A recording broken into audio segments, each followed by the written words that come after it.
Okay, thank you everybody for inviting me. Thank you very much to Henrik Pettersson, who I've been talking to for years, and I finally have the chance to meet him in person. And I hope that you'll find this talk useful. The topic today is going to be the Soviet invasion of Afghanistan of 1979. Basic facts of the invasion are that when the Soviet Union invaded Afghanistan in 1979, it was a major crisis in the Cold War. President Carter declared it the biggest threat to world peace since World War II. He threatened the Soviets with nuclear war. A key factor here is that it was a new phase in the Cold War. It was a transition from a period when there was détente and sort of a reduced level of tension.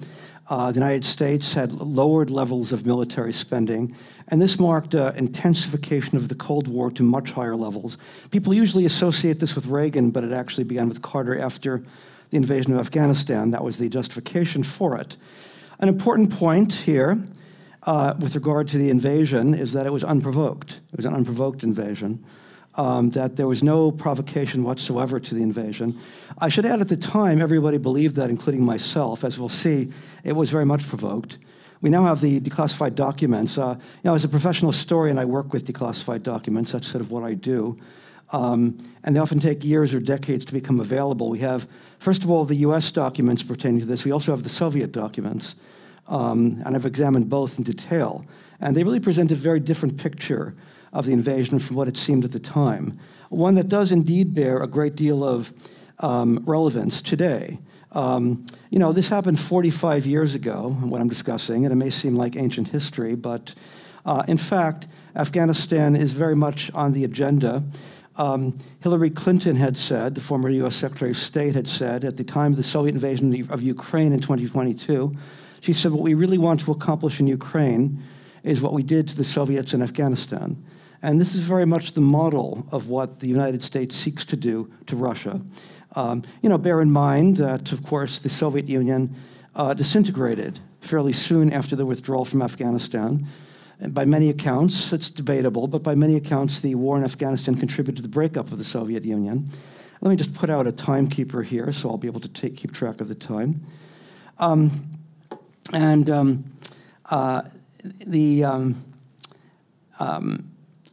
And so the hope here among American officials has always been that they can use Ukraine to break up Russia. And this is being openly discussed as an American objective. Whether realistic or not, we'll leave aside. But nevertheless, that's the objective, because after all, we did it in Afghanistan, so why shouldn't we do the same thing in Ukraine? And so this is very much on people's minds right now at policy levels, and should be in our minds as well, those of us who are tracking the issues going on in Ukraine. One other thing I should mention about Afghanistan that was very striking was that it was the beginning of an era when the political left began to move away from non-interventionism. A very striking feature, of course, of the current war in Ukraine is that it's supported by everybody, pretty much, at least on both sides of the Atlantic. I mean, in places like Brazil or India, it's a different story. But in Europe and the United States, the political left almost entirely, with very few exceptions, supports the American war against the Russians. No significant criticism, or very, very little. That really did begin, that process began, I would say, began in Afghanistan. It was really the beginning of the end of the peace movement. Don't forget, those of you who are old enough to remember, the 70s and 80s was a period of a big anti-interventionist movement in Europe and the United States, and also a massive anti-nuclear movement, which disintegrated. It's disappeared without a trace, it would seem. Amazingly. And that began with Afghanistan. I'll just give you one anecdote with regard to something I remember personally, is there was an annual event in New York City called the Socialist Scholars Conference, which was a large meeting of sort of left-wing academics from all over the world in New York City. And as a graduate student, I was attending it from time to time. And one year, I believe it was 1987, but I don't know the exact year, I was very struck by the fact, first of all, there were many panels on Central America, but none in Afghanistan. There was only one in Afghanistan. And it was actually a group of Swedes who were there. And there was, I think, 5 people on it. 4 of them were arguing strenuously in favor of defeating the Russians and supporting American foreign policy in Afghanistan, and declared that this should be a left-wing priority. All right? In other words, their position was indistinguishable from that of U.S. foreign policy. All right? Indistinguishable from that from the Reagan administration. There was one dissenter. He was a well-known sociologist. Some of you may have heard of him, named Jorn Dearborn, who argued against it, but the others were all for it. And I was very struck by the fact, A, because this was a socialist scholars conference, and B, I had a certain image of Sweden, all right? And so this was very surprising to me. And, I argued with them, and they gave me very standard responses, but I could see this is something new under the sun, and not a good thing. And the question is, how did that happen? And I would say it was, to some extent, very carefully planned out, as we'll see. The overall context, let's present, before I go into Afghanistan and the details, let me give you the overall context of the 70s. The 70s was a period when the United States had been effectively defeated and, you might say, humiliated in Vietnam. The United States, after all, was then as now the world's major power.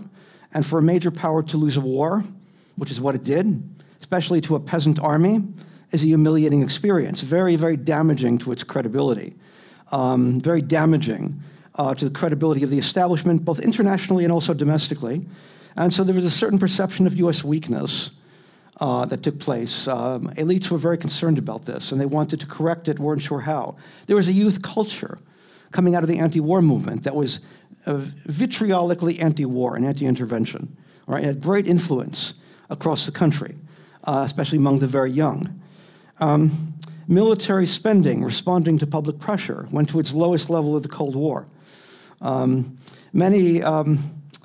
military-industrial complex, to use a shorthand of Eisenhower, was very disappointed about this. They were very concerned about their rates of profit and were very angry that they'd been deprived of their government contracts. But again, the public insisted upon this, given the U.S. defeat in Vietnam. Now, there was a backlash that began against it among foreign policy elites, financed by the military-industrial complex. A vast lobbying campaign was taking place, spearheaded by a group called the Committee on the Present Danger, composed of former generals and CIA officers and a lot of very top-tier writers who argued for a change in U.S. foreign policy in a much more militaristic direction. And it was immensely well-funded and staffed by very talented people. And I guess the short answer is they eventually were able to change U.S. foreign policy precisely in the direction they wished. And Afghanistan was the way they did it. All right? They used the invasion of Afghanistan as a justification for a radical shift in U.S. policy. And another important bit of context here is the rise of a new ideology that many of you may have heard of, called neoconservatism, the neocons, as them call them for short. That's had its origins in the 70s. And it comprised a group of intellectuals who had previously been liberal or even left-wing. Some of them had been Trotskyists in their youth, or communists in other cases, but they moved to the right, hence neoconservative. And, it's a very, I'll try and be very short in defining it. I am limited on time here. But I think you might say what they really wanted to do was they identified very strongly with the military accomplishments of Israel, the Israel Defense Forces. Some of them were Jewish, some of them were just Gentiles who admired the Israel Defense Forces and felt Israel is doing militarily what America should be doing, and they have the right attitude. And really what they wanted ideologically was the Israelization of U.S. foreign policy, to rely on force, not negotiations, to do so without compromise, and generally have a celebration of militarism and to instill a certain celebration of militarism into the population. That was their basic ideology. It really wasn't a very complex ideology, honestly, but they had top-tier writers who used a lot of literary references and sort of florid, flowery language that made it sound very elevated. And it gained enormous influence, and it had a big following among power circles and in the media and also in academia. And some of the names you will have heard of, one of the figures who was most associated with this ideology was Richard Cheney, who was then a young congressman from Wyoming, who was on the very powerful and influential Senate and House Intelligence Committee, which oversees the Central Intelligence Agency. He was a big advocate, and as everyone knows, he went on to great things. And today, of course, he recently endorsed actually Harris for president, and it is very much a bipartisan ideology in both parties. Another one was Henry Jackson, Scoop Jackson, as he was known, a Democratic senator from the state of Washington.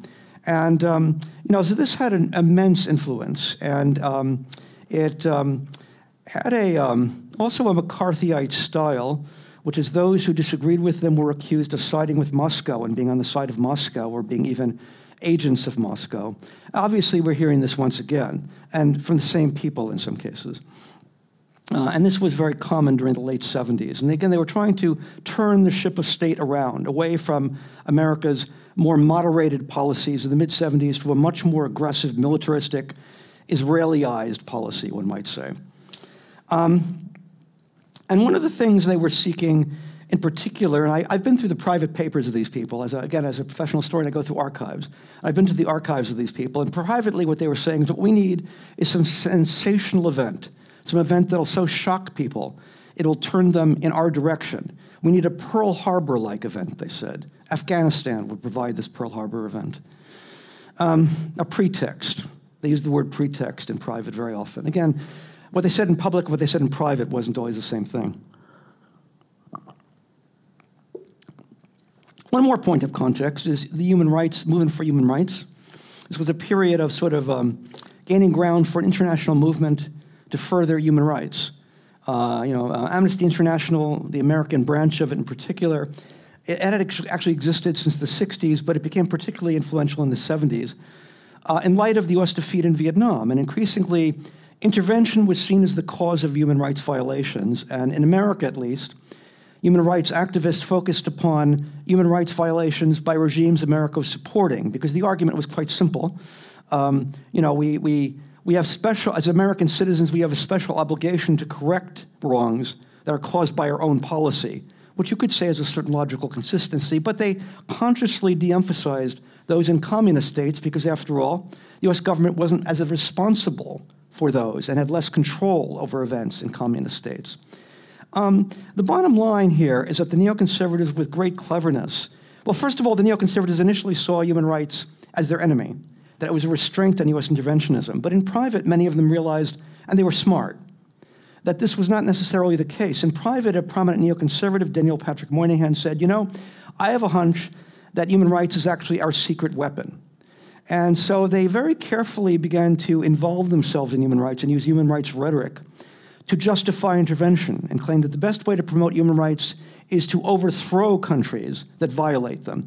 And of course, they only focused upon enemy states, all right? And they insisted we should not focus upon human rights violations by governments we're supporting, all right?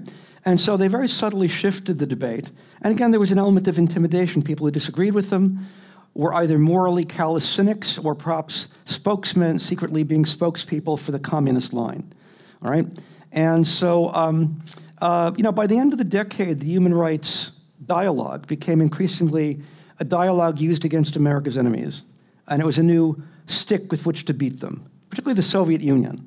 Human rights violations in the Soviet Union were heavily emphasized, quite naturally. Obviously, they did have human rights violations. That's not a mystery. China was de-emphasized because China was moving in the direction of becoming an ally of the United States. Hence, that wasn't a problem. So there was a very cynical use of human rights, but highly effective, all right, in terms of giving kind of a moral elevation to their arguments. It wasn't just American security, but morality that was at stake here. In any case, Afghanistan really was a perfect opportunity for them, and they seized upon that opportunity to justify their position and to say, essentially, we told you so, that it showed, first of all, the Soviet Union, it was claimed, was trying to undertake massive intervention all over the world, this was the first effort by the Soviet Union to use Afghanistan as a springboard to take over the Persian Gulf, the Indian Ocean coastline, and then take over the world, literally, and they used apocalyptic rhetoric of precisely that sort. And Afghanistan was a strategic linchpin, one of the most strategic countries in the world, and that's why they invaded it. And it was really kind of perfect because nobody knew anything about Afghanistan. all right? It was completely a blank slate. Nobody had ever heard of Afghanistan, really. There were only a handful of academics who studied it. Most of them, I suspect, I can't prove this, I suspect most of them were working in one form or another for the Central Intelligence Agency. That's very common in American academia, all right? There was a complete paucity of information. And so there was a tendency on the part of the public, even the educated public, to believe anything they were told because they had no contrary information, all right? Again, what the bottom line is, and of course there was the emphasis upon the massive human rights violations the Soviets were doing in Afghanistan, which was true. With regard to the main thing they emphasized, though, was the fact that this was a massive security threat to the West, not just to the Afghan people, but to the whole world, all right? And that was their main argument. And this was a dire threat that required immediate willingness of the U.S. to threaten a war with the Soviet Union, because the alternative would be even worse. This was a propaganda invention, right? I've gone through the archives from the period from the late 40s through the 70s, and I've studied U.S. foreign policy in the archives for that whole period. And Afghanistan was a strategic backwater. All the documents, the U.S. documents, emphasized Afghanistan is of no strategic importance to the United States. All the documents, or almost all of them, there were a couple of exceptions, but overwhelmingly, the term no strategic importance comes up again and again. And it was regarded as very minor importance, all right? There was a Soviet aid program to Afghanistan beginning in 1954. They became the main supplier of economic and also military aid to the Afghan government. They trained Afghan military officers in Soviet academies. And U.S. documents basically saw that as a defensive measure. They saw it that Afghanistan is in the Soviet Union's borders, and they don't want Afghanistan to become a threat to them. In other words, it's of some strategic importance to the Soviet Union because it's on their borders, but it's of no strategic importance to anyone else. That was the U.S. view, all right? The Soviet Union, their aid program was largely praised by Americans who studied it. There was an American academic who studied it in '67 who said that the Afghan aid program has been immensely successful. Even top U.S. officials find very little fault in it, all right? So this wasn't an effort to subvert Afghanistan. It was just an effort to keep them neutral. Afghanistan was a neutral country in the Cold War, although it leaned a little bit towards the Soviet Union in terms of its votes in the UN and that kind of thing. But other than that, it was neutral. Ironically, perhaps, it was often referred to as a third world Finland, a third world version of Finland, all right? Back in the day when Finland was still neutral.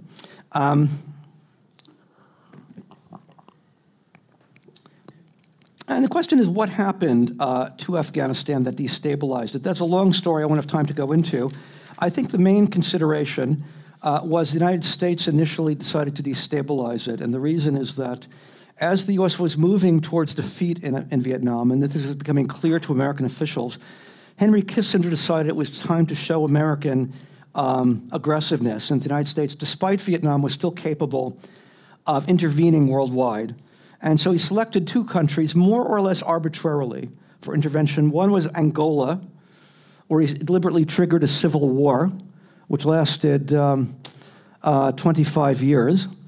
And then he also went, he did it, and there's no question, the records on this show very clearly, Kissinger triggered the war in Angola just to show the U.S. could do it, all right? And in Afghanistan, he started a rebellion. The CIA, working with Pakistani and Iranian intelligence, started a rebellion against the government and to try and intimidate the government to move away from the Soviets. And again, the only reason was just to show the Soviets we could still do it, despite Vietnam, all right? And he began trying to push the Afghan government away from the Soviet Union. And this led to a series of tit-for-tat interventions in Afghanistan. The short version of the story is it destabilized the whole country and led to the overthrow of the government and the coming to power of a very small Afghan Communist Party in April 1978. The Afghan Communist Party was initially not backed by the Soviets. There's an indication that the destabilization that took place created a power vacuum where the communists were able to take power, but there's no evidence the Soviets backed it. The Soviets seem to have distrusted the Afghan Communist Party as a bunch of hotheads. The Soviet officials had said in private to American officials, if one was quoted as saying, if there's one country in the world we would not want to see scientific socialism, it is Afghanistan. Why? Because it was considered too backward, too underdeveloped, too illiterate, and it wasn't going to be ready for socialism for maybe centuries, in their view. But here they were, facing a communist government in Afghanistan. The communist government engaged in a series of changes in the country that led to a civil war, a rebellion against the communist government by a group of peasant-based forces in the countryside, collectively known as the Mujahideen, the Holy Warriors, fighting in the name of Islam, all right? And there's no doubt they developed popular support. The communist government was inept and was seen as kind of alien to the people. Again, we're overwhelmingly highly religious and mostly illiterate. And so a civil war commenced. The Soviet Union reluctantly began giving aid and training to the Afghan army. And the fear was that if the Afghan government was overthrown, it would be replaced by a Mujahideen government or just chaos. And they were very fearful of having an Islamic extremist government on their borders, especially because the southern Soviet republics in those days were Tajikistan and Afghanistan, which were themselves Islamic, and they spoke the same language as Tajiks and Uzbeks in Afghanistan. And there was in danger of destabilizing their southern frontier. Furthermore, there was always a Soviet paranoia about destabilization on their borders that could lead to foreign bases, which is the thing that I think they were most fearful of, given their history. Again, what the declassified documents show, both the US and Soviet documents show, is that the Afghan communist government kept requesting that the Soviets send not just aid and training, but they send regular Soviet forces to fight the Mujahideen, as the Afghan army was becoming unreliable. And the Soviets again and again and again refused. Every single time they were asked, they refused, at least initially. US officials even in documents said, we have the impression the Soviets want to avoid any possibility of invading because that's not what they want to do. And the idea that the Soviets were eager to invade is contradicted by all the evidence.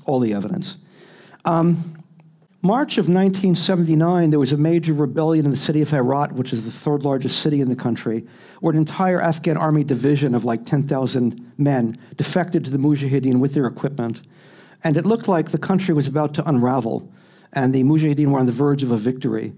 And the Afghan government pleaded for Soviet military intervention, and the Central Committee of the Communist Party met in an emergency session.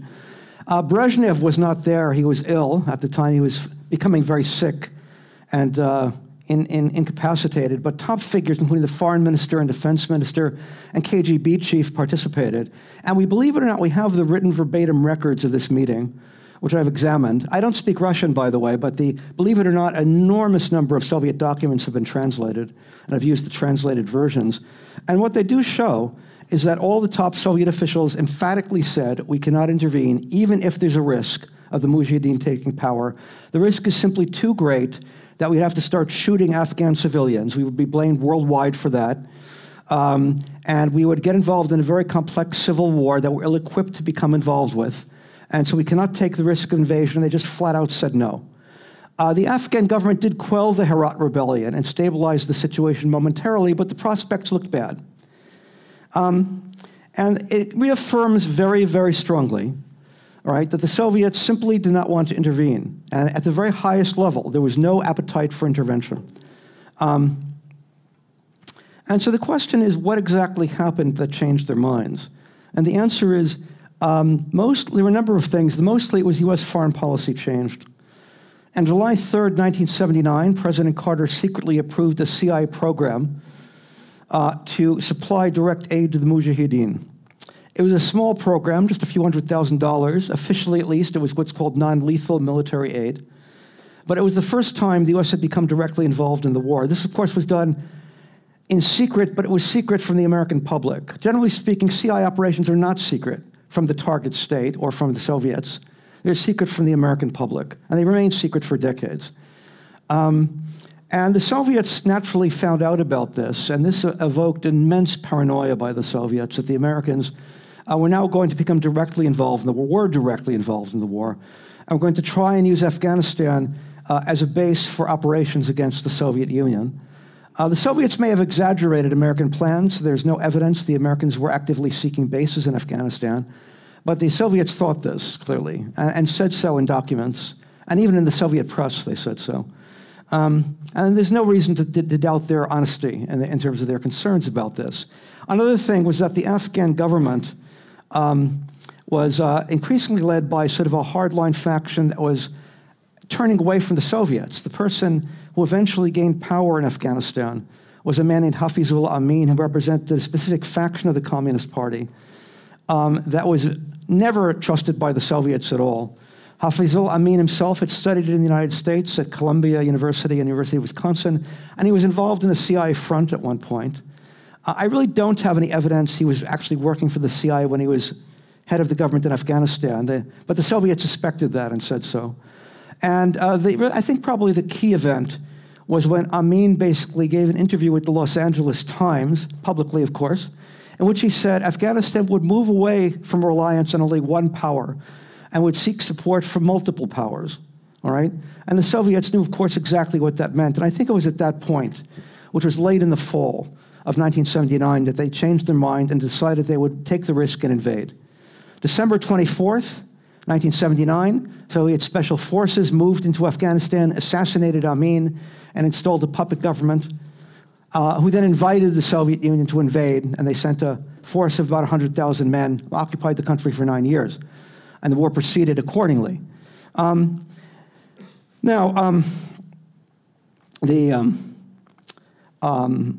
a couple of things are here basically is that, what was the U.S. motive in giving the aid, and what was the purpose in giving the aid? Well, first of all, the main figure in the Carter administration who was in favor of the aid to the Mujahideen was Carter's national security advisor, Zbigniew Brzezinski.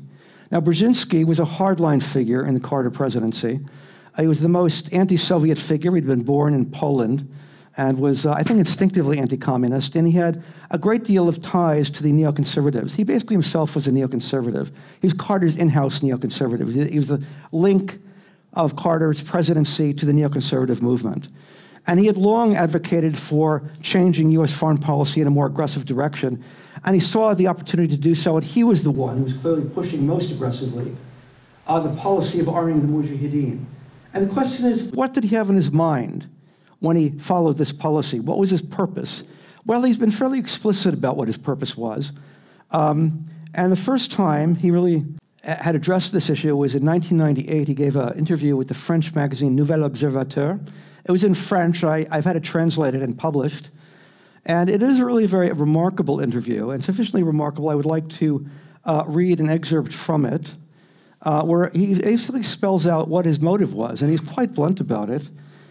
And the French journalist begins, question, the former director of the CIA, Robert Gates, stated in his memoirs, this is 1998, long after the war was over, stated in his memoirs that the American intelligence services began to aid the Mujahideen in Afghanistan 6 months before the Soviet invasion.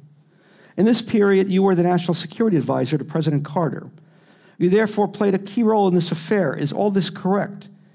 Brzezinski, yes.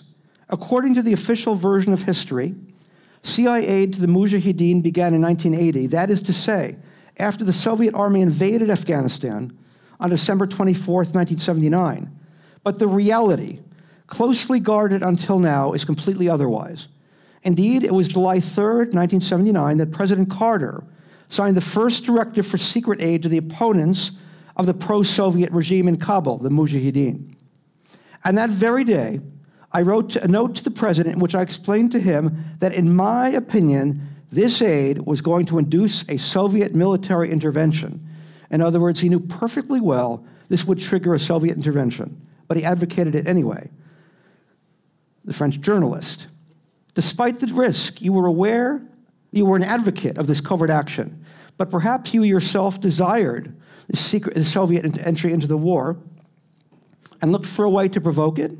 Brzezinski, it wasn't quite like that.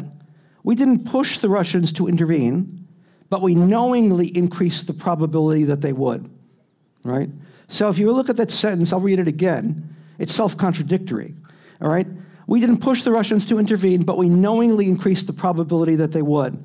In one sentence, the first clause says, we didn't push them to intervene, comma. Then the second clause contradicts it and says, yes, we pushed them to intervene, all right? I think the bottom line is, yes, we pushed them to intervene. That's what he's really saying here, all right? He's hedging a little bit, but then he acknowledges what he's really saying. And then the French journalist, when the Soviets justified their intervention by asserting they intended to fight against secret U.S. involvement in Afghanistan, nobody believed them. That's true. I remember nobody believed the accusations that there was secret U.S. intervention. However, there was an element of truth in this. You don't regret any of this today? Brzezinski, regret what? The secret operation was an excellent idea. It had the effect of drawing the Russians into the Afghan trap. And you want me to regret it? Note the wording, drawing the Russians into the Afghan trap. We were deliberately trying to draw them into a trap. The day that the Soviets officially crossed the border, I wrote to President Carter essentially, we now have the opportunity of giving the USSR its Vietnam War. All right, so this would serve to act as revenge for Vietnam. We'd get even with them. Indeed, for almost 10 years, Moscow had to carry on a war that was unsustainable for the regime, a conflict that brought about the demoralization and finally the breakup of the Soviet Empire. All right, so there clearly was a great deal of payoff for this policy. It contributed to the breakup of the Soviet Union. You could see why this is so attractive to people like Hillary Clinton. Maybe Ukraine will break up Russia just the same. That's clearly what they're thinking now, today. In any case, Brzezinski goes on,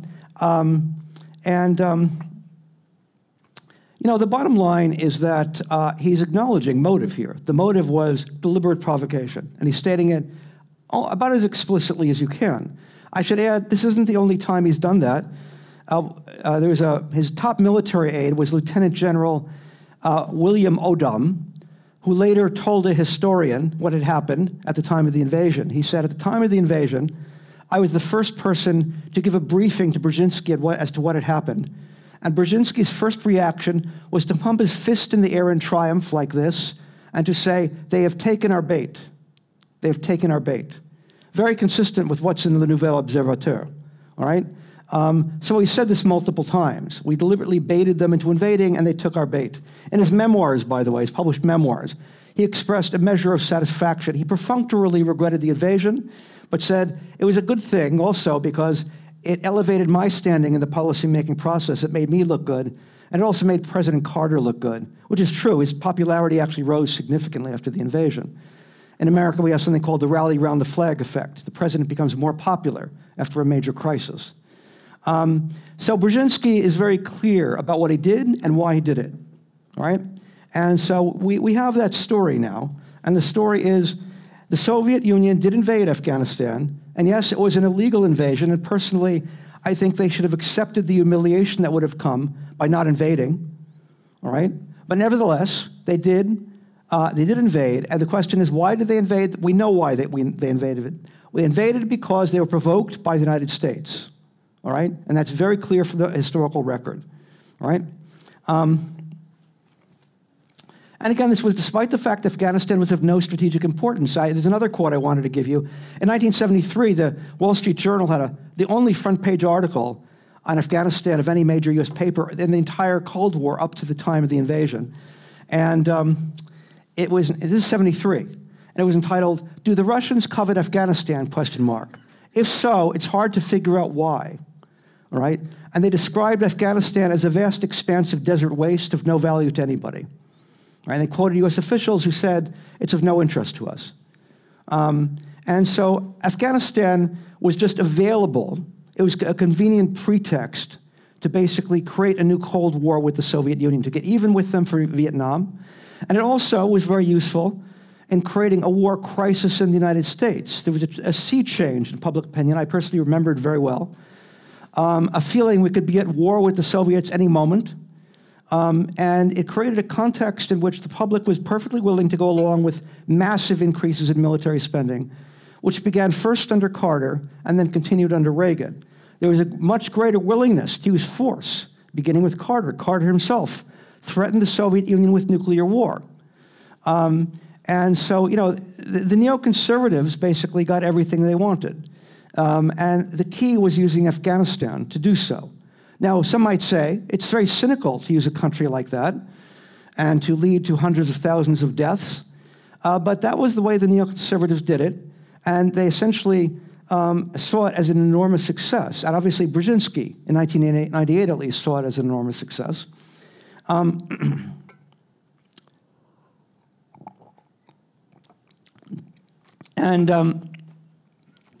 Just to give a little bit more detail as to what happened in Afghanistan, throughout the 1980s, it became the largest CIA operation in the history of the CIA, much larger than any other operation, including in Central America. The Central American operations, Nicaragua, El Salvador, got most of the attention, but it was really Afghanistan that was the main arena. And I must say, this was much more provocative and dangerous than anything the U.S. had done during the Cold War, in the sense that U.S. aid was directly being used to kill Soviet soldiers in combat. And a lot of CIA officers described how exciting it was that they were participating in the killing of Soviet soldiers in combat, even though, of course, the CIA officers themselves weren't doing the fighting or taking the risks. Others were doing that. But nevertheless, it was very exciting for them. And it was also very dangerous because, after all, the U.S. could have been viewed as an active participant in the war. That could have eventually led to nuclear war. That was something that was always considered a risk here. But it was a risk, evidently, that both Carter and Reagan were willing to take. And again, we have obvious parallels to Ukraine, which I'll get to in a moment. Another feature of U.S. policy very much was an implementation of a neoconservative idea, which is never rely on negotiations, rely on force. Force is always better than negotiations. And achieve total victory, all right? Achieve total victory. I think that's very much what we're seeing now in the Biden administration with regard to Ukraine.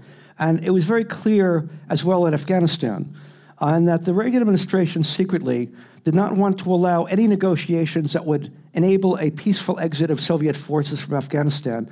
They took the view that the Soviet forces should remain in Afghanistan as long as possible to bleed the Soviet Union. It was called a bleeding strategy, all right? And the only way they should be allowed to leave Afghanistan is to leave in humiliation and defeat the way we left Vietnam. And if they can't leave that way, they should stay there as long as possible, all right? And in particular, it's worth noting the United Nations had appointed a special mediator in 1982, whose name was Diego Cordovez. He was an Ecuadorian diplomat. I guess he was appointed because, being Ecuadorian, he was, like the man from Mars. He had no direct interest in this conflict, and he was considered a relatively neutral figure. And Cordovez has published his memoirs, and what he disclosed in his memoirs is fairly early on, the Soviets were willing to consider some kind of negotiated agreement that would allow them to withdraw their troops, but in a way that wouldn't look like a defeat and humiliation. And Cordovez felt it was his job to enable that kind of exit because his main objective was to end the war as soon as possible and end the fighting and get the Soviet troops out. And if the Soviets are willing to cooperate with that, he's willing to basically deal with them. He said the main problem in achieving a negotiated settlement was the United States, which always kept torpedoing every initiative he took. And a particularly striking one was when the Soviets made a particularly important concession in 1985, the U.S. massively increased arms shipments to the Mujahideen and gave them new types of weapons they'd never given before. A way of basically showing the U.S. would not agree to any Soviet withdrawal, would not cooperate at all in these negotiations, right? The Soviets did eventually withdraw, and the reason is there was a policy shakeup in the Reagan administration. One of the top hardliners, William Casey, the CIA director, died of a brain tumor, and several of the others were forced out in a major scandal called the Iran-Contra scandal. And the shakeup in the Reagan administration led to a more reasonable line by the Reagan administration, leading to an eventual Soviet exit in 1989, and the ending of that phase of the war. But it's very, very noteworthy that the U.S. kept the war going many years longer than necessary, and in a way that's very interesting, because the whole premise of the war was that this is a massive security threat to the Persian Gulf and Western security. And what we have to do is get the Soviets out of Afghanistan because of its enormous security threat. In private, Reagan officials were saying exactly the opposite. Not only is it not a security threat to the United States, it's a security asset. It's good to have Soviet forces in Afghanistan because there was no evidence they had any interest in the Persian Gulf. I should add, none of the Soviet documents show they had the slightest interest in moving to the Persian Gulf.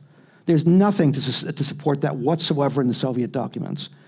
But the Reagan administration position was, in private, they wanted to torpedo or at least delay any Soviet exit as long as possible. And some of them even went so far as to say our policy amounts to fighting to the last Afghan if that's necessary. All right? And so, all of this obviously has a very contemporary ring.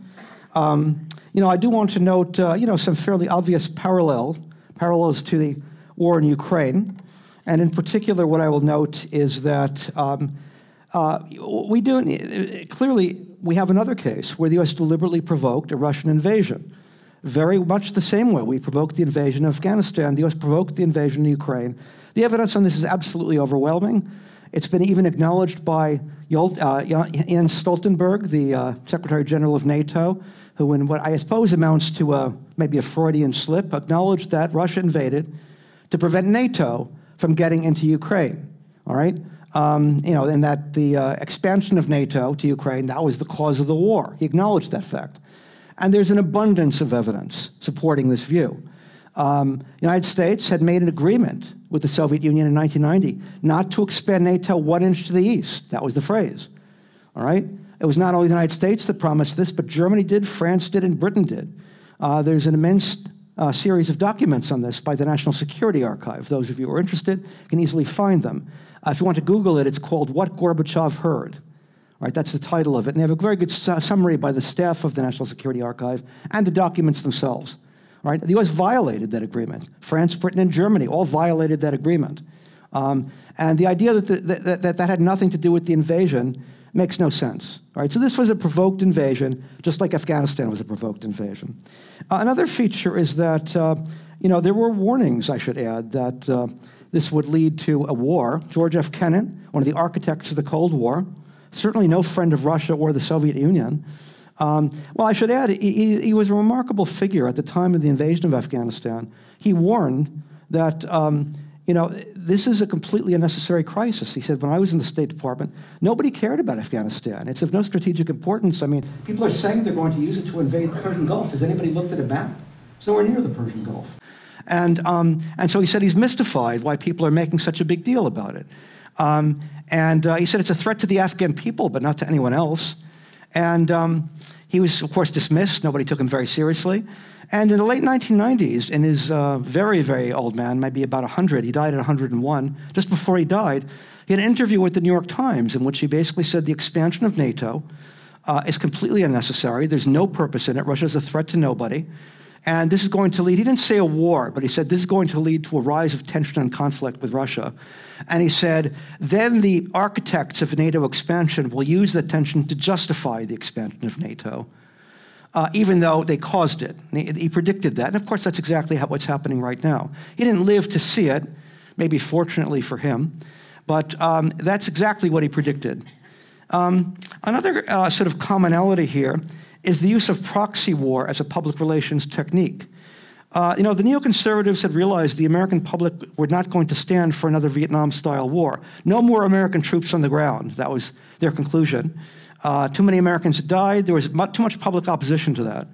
And so their idea was to see if we could find someone to fight for American interests. And the Afghan mujahideen were perfect. And so it was a proxy war. It also meant the United States didn't look like an invader. In Vietnam, we looked like an invader. In Afghanistan, it was the Soviets who were invading. So it looked good from the American standpoint. We were repelling an invasion. Similarly, obviously, the same thing is happening in Ukraine. Ukraine is a proxy war. The American establishment learned again, a second time, in Iraq and Afghanistan, the American public are not going to stand for any more boots on the ground. So let other people put their boots on the ground, and we will arm them, and they will fight for us and die for us. That's, of course, is exactly what's happening here. And that's one of the reasons the war is so popular, all right? It's because other people are doing the dying, not Americans, all right? The neoconservatives had learned well. And obviously, one more effect, clearly, is the neoconservative movement, very much alive and well, and very much still the same basic ideology, unchanged from the 70s. Many of the same people.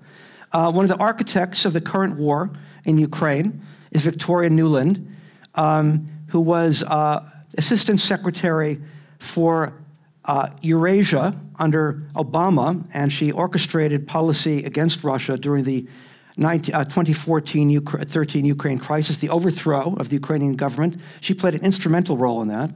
And then she became the #2 figure in the State Department under Biden. She left recently, but she was a major instrumental figure in the current invasion, orchestrating American response to the invasion of Ukraine.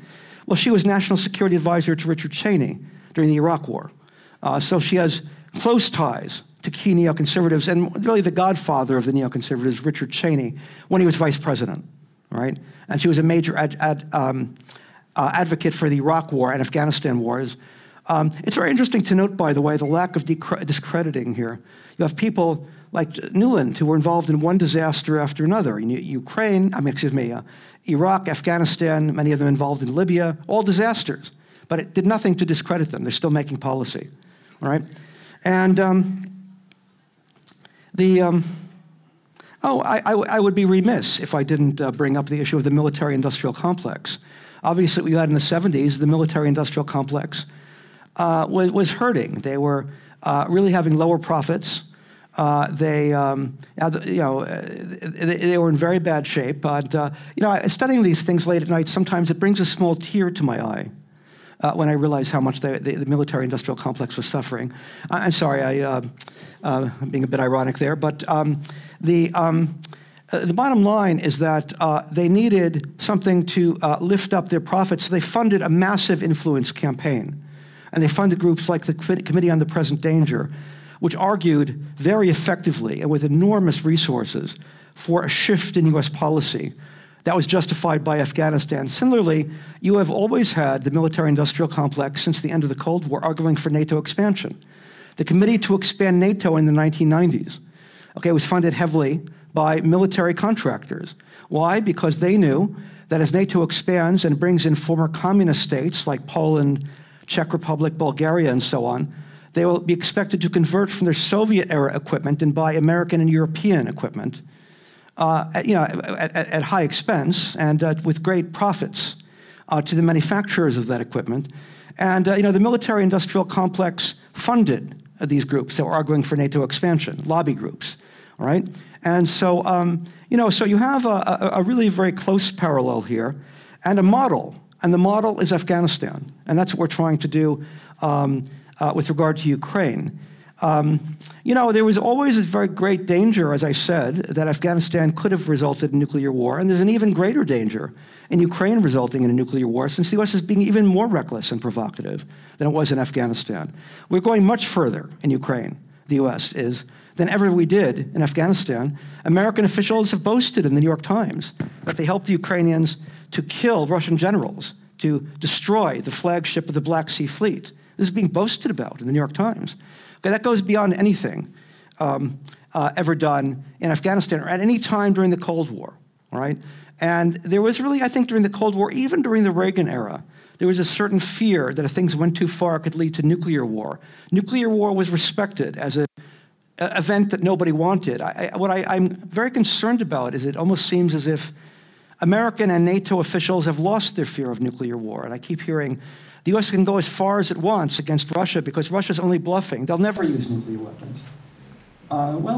This is a big break from the Cold War and a step up in terms of danger to human security.